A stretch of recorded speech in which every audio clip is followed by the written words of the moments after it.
Hey Kansas City, it's time again for our monthly housing market update. But first, what a month we've had cheering on our Chiefs through their win at the Super Bowl. And the vibe through all of Kansas City, I'm sure you have felt it too. Hi, I'm Gina Walton with the Walton Home team of KELLER Williams and absolutely love being a part of this Kansas City community. When we look at our stats year to date, in January, we saw a 0.9% increase in the average sale price.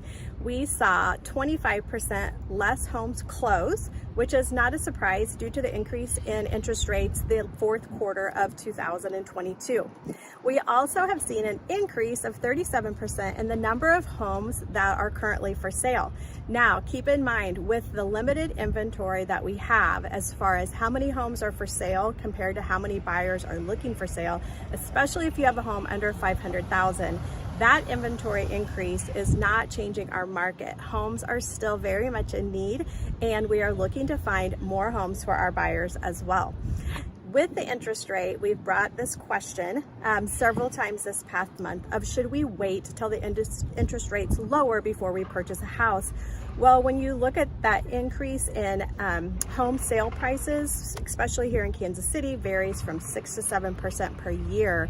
It is costing you as well in the price you'll pay for a home. So if you lock in your interest rate now, you can always refinance.